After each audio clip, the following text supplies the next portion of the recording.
still exist, or some of these jobs that aren't needed anymore. And then I'll like list all the little jobs. And so in my research compilation, I will just categorize it and as far as I can. And it might sound like, okay, well, you're just swapping stuff around. But when I start to write, now I know exactly how to find what I need. And like, I'll be writing a passage and be like, he stepped over and go back to my environment, part of the Bible, and be like, this is the plant that I want to say he's in right here. Because I don't know how I would remember that stuff otherwise. Yeah, that's brilliant. I'm just soaking that in because I'm world building and creating like a whole world, but it does help to like have some kind of. Absolutely. I mean, I like to ground stories in stuff that we know. Like at least for me, I want my readers to look at something, like look at a world or look at a character and be like, oh, I know what that is. And then over the course of the work, I want them to be like, I had no idea what I was looking at. You know? So that like grounding in the familiar is important to me, especially talking about speculative fiction, because I want to be able to turn whatever you think you know or whatever you think you believe on your head. Like I was reading about N.K. Jemisin talking about world building one time. And get to hear that. The quote was like, okay, so, when you first think about your world, just like think about everything that you want to change that's not like present in the world right now. And the example that she uses is like the physics of your world, right? So like, is there no gravity? And like, I never would start there, right? You start thinking about like, okay, is it hot outside, or like what city are they in? Yeah. But you can literally do anything. I can start this off and be like, all right, everybody walks backwards. You know what I mean? That blew my head up. Yeah. And so that's why I like to start with like so much research, because I want to have complete command over what things and people and places are like from what we know, and then be able to use that as a jumping off point to create something that maybe we haven't seen before. And I think it also lets us know all of the ways that we can change stuff. Oh yeah, absolutely. Wow. My brain is like, I can see the wheels turning. Like, there's so much to do. Why speculative fiction? So for my entire life, I told people that I didn't like science fiction, and I have written at this juncture some fantasy stuff. I really am like, if we talking spec and we had to put people in buckets, I would go to the sci-fi bucket. That's more of like my wave. But for my entire life, because when I was in 4th grade, I tried to read A Wrinkle in Time. I love A Wrinkle in Time. I could not understand it as a kid. And so that was my only concept of what science fiction was. For whatever reason, like that experience with that book, and I wasn't mad at the book or anything like that, but it was just a block. It was just a mental block for me. I think I tried to read it again, like maybe when I was a couple years older, like maybe 12 or 13, and still didn't really have a good handle on it. And so literally until I was in my 20s, I was like, I don't like science fiction. I don't like that kind of thing. And I remember one day I'm watching like The Matrix with one of my friends. And I was like, yeah, you don't really like sci-fi. And she was like, what are you talking about? Everything that you watch is time travel or aliens or things that like have to do with science fiction. A Wrinkle in Time was just setting you up. It was like setting me up. You may not know, but you were going into this world. I was headed that way. And so once she reflected that back to me, I was like, yo, this is everything I love. And I had to really interrogate like why I liked it so much. I didn't consider myself a science kid when I was coming up in school. But I love thinking about like what's outside of the world that we know. And I love thinking about ways that we can be connected to people and places beyond what we can see. And so I think that started off for me as like a spiritual thing, but then learning that there are people who know science that also relates to that and can depict it in media and in things that I could understand better than I could understand that first book. Right. Like, it just made it so accessible to me and so interesting. And so my desire to write spec fic comes from my love of how I was able to understand something that I initially thought that I couldn't understand through different manifestations of media. And I mean, you know, once we start talking about Black folks who write spec, who write sci-fi, and we see that it's, you know, very marginalized, like for those groups, and there's a lack of representation in the industry for that sort of thing. It's like, oh yeah, I raised my hand, like I'll be that guy. I got something to say. I got a couple of things to say. Yeah, absolutely. So any new favorite books now? Or just things that come to mind, because I know my Goodreads and my Storygraph are just thick. So, so my reading tastes have really been surprising me over the last few years. A few years back, I started reading like a ton of YA because I was like, I don't feel like I've read enough, and so I like really dived into it, contemporary and spec. But I think that I enjoy reading contemporary more, and I like watching and listening to spec stuff more. I don't know. It's something about the visual aspect of it that really gives it to me. That makes sense. In terms of like on the spec side, one of my favorite things that I've read in the last couple years is called The Power by Naomi Alderman. And it is like everything that I was telling you during this whole discussion that I love. It's like all of that mixed in one. It's like race and gender and like ethnicity and social commentary mixed in with like light/believable sci-fi.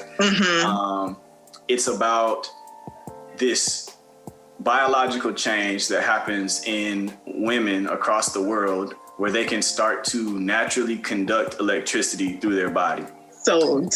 And so what happens is, you know, we know a lot of things about male privilege, and we know a lot of things about power as it relates to different dynamics across genders. And, you know, males using their physical strength, if they have an advantage in that way, like over people that don't have the same physique or same level of physical strength, is obviously, you know, a very like tangible visual way that people can use their power to oppress or harm others. And so what happens when these women start to conduct this electricity is that it basically makes them stronger than men. Like, come on, smashing the patriarchy. And so the book then becomes about if women were like able to achieve this power, like flatten out this power dynamic between them and men in the world, without fear of like, you know, being harmed physically or injured or whatever, because they could defend themselves and defeat men if they came into some kind of altercation. It looks at like how the world might change and like what that power would yield for society. So that is so juicy. Yeah, that's been one of my favorite things. But I mean, I love a lot of things that I read on the contemporary side. Renee Watson, pretty much like anything she writes, some places more than others, and Piecing Me Together are two of my favorites. Lamar Giles. I'm already here, like, so add to it, you know, read to be read. Lamar Giles has a book called Not So Pure and Simple, which is about like teenagers and it's about teenagers and dating and like, oh, that's fun, and sex and like thinking about toxic ways that we orient young men to all of those things, you know, like how that manifests in their personalities. So a lot of writers doing like a ton of great work. I would be on this Zoom for the next 10 hours trying to say all the things I love. Yeah, that's so good. So good. Yeah, I'll be adding those. And I already found Power and its audiobook form, which is my favorite format. So I'm like, all right, let me just borrow this from the library real quick. There you go. Yes. Do you I know there's always like this debate about like audiobooks, reading in person, physical books. Like, what is your preference? Or is there a preference? So my preference is reading, and it is reading on a physical book. I look at screens a lot every day, and so to have a chance to take my eyes off a screen to do something is welcome. It's a welcome opportunity. So I like reading, paper books, and I really had to, like, my friends really had to educate me about like the value of audiobooks, because years back, I was very much like, I don't really see, like, why is it just talking, like, blah, blah, blah, blah. But I have a much better understanding, like, from an accessibility standpoint, from a different learning, like, style standpoint, just like all of these ways that audiobooks are super helpful and really necessary things. Like, I'm really glad they exist. And I always be kicking myself thinking about how I used to think about them. But for me and my brain, I retain things a lot better when I see them. And so the trouble that I have found for me with audiobooks is that I can listen to them and I can make the time to do so and whatever, but I don't really retain the information as well. And so then I end up feeling like I need to go back and read, like, anyway. Right. So I just try to do the one-stop shop. That is true. That does happen to me, but I also blow through so many books because it's like, okay, this is an 8-hour book. I'm like, all right, that's short, N.K. Jemisin's can be like 12, 15. I've read up to like 20-hour ones. So I'm just like, okay, cool. But it becomes a blur after a while. That makes sense. That makes a lot of sense. So how did you feel after you finished writing Torment? I was nervous. I was really nervous. I didn't know what I had written. And I hoped that somebody would be able to tell me. I was proud of myself that I had finished it, but I really had no idea what it could become, and definitely didn't have an idea what it would become. I put a lot of my own emotional energy into that book, and it's very important to me and always will be. But it was more important to me that when it got into the hands of some young readers, that they be like, I feel what you're trying to say. And, it makes me want to talk about mental health, or it makes me want to explore these other things. There was a catharsis for me to write it, but I didn't really feel like it would be living up to its potential if it wasn't reaching other people in a meaningful way. And so, I was very nervous, and the first 6 months of the book being out were not good for my nervousness, because I wasn't trying to sell. So this is a self-published book, right? I'm running all of my own publicity and promotion, and I wasn't trying to sell the book to my friends, which was a difference from how I had done the first book. Like I didn't really ask anybody that I knew to check the book out and tell me what they thought. Like I was pretty much solely focused on trying to find educators, community center leaders, like people who were in community with kids, and to get them to check it out and tell me what they thought and if we could form any kind of partnership. So the first 6 months I sold barely any books, and no teachers hit me back about, using it or even taking a look at it to see if they wanted to use it. But 6 months, I got my first teacher who was interested in using it in her classroom. And from 6 months to a year, it was kind of like a fast track on just catching up for some of the lost time from the first 6 months.